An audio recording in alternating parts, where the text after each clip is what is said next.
Hey there, Vidsters. I am the one and only David of David's, and today I want to talk to you about a book I read, Farenheit 451 by Ray Bradbury.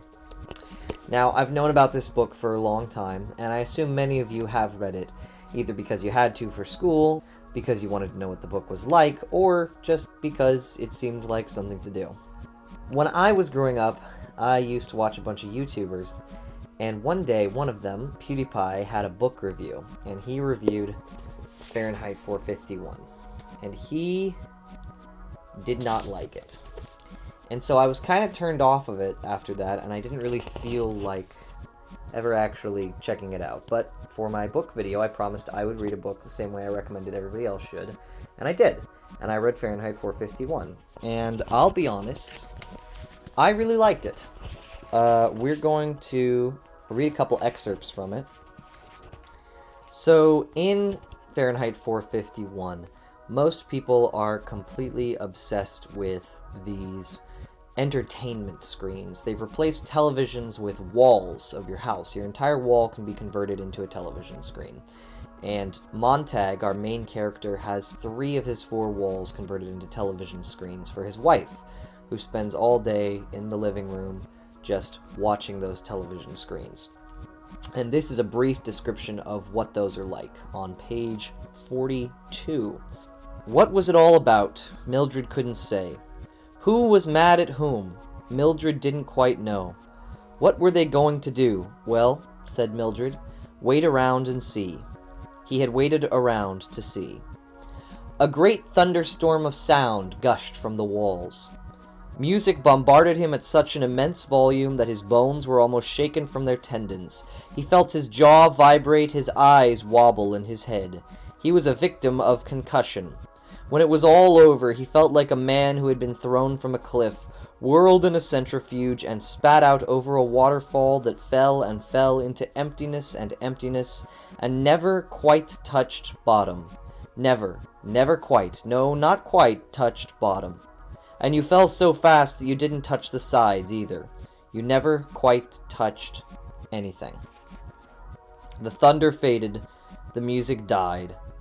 There, said Mildred. So these entertainment stations are described as these great thunderous sound and fury. There's music playing at a cacophonous volume, and it's a very much assault on the senses. And it made me think about the fact that, in general, that is how our entertainment has become today. I've talked about this before in other videos. The way that our entertainment has become short form. Everything is a 5-second clip, or a 3-second clip, or a 1-second clip. The whole concept of turning our attention spans down as low as they can possibly go. The fact that people watch movies and television shows while also doing something on a separate device. It is all part of a coordinated attempt to lower our attention spans as much as possible.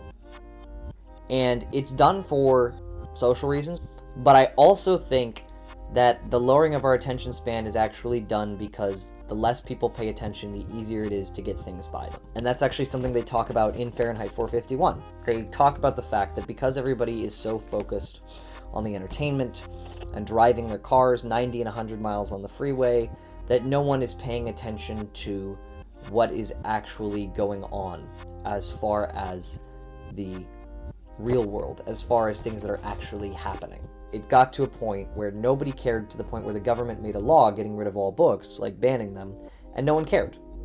No one cared. And I don't think we're in a place today in the United States or in Europe or in any country like that where we're on the verge of all books being banned. But I do think we inch a little closer to suppression of information each day. I guess my main takeaway from the book is be very cautious about people who attempt to take away information. If they are attempting to suppress, censor, and remove information, be very wary of those people. Be very wary of their motives. They will claim they're doing it for the right reasons. They will claim they're doing it to help society. They will claim they're doing it to make our lives better. and safer, and that the information they're removing is dangerous. But the truth is, when information itself is under attack, it means the people attacking it don't want you to know something. Anyway, I liked the book a lot. I disagree with PewDiePie on it. He did not like it, but I do. I like the book a lot. A main criticism that I see of it is that it's just Ray Bradbury putting his own opinion on the page. And to some extent that's true. It is very much a pointed, didactic story designed to teach you something. But I don't think that makes it bad. And I think right now the lesson that Farenheit 451 is trying to teach us is very important. It's essential to learn right now. It's essential to know it. It's essential to remember it. So I highly, highly recommend the book if you've never read it. If you have read it, but not for a while, reread it, because I really think there's pieces in here that really correlate very, very specifically to things that happen currently today in the real world. So I really enjoyed the book. If you want to check it out, I will put some links to it down in the description to places you could buy or rent it. And I hope you enjoyed this video. And I will be having more videos coming out soon. I know it's been a minute since I've uploaded a video, and there are reasons for that, and I will get to those in a later video. But for now, I am the one and only David of Davids, signing off.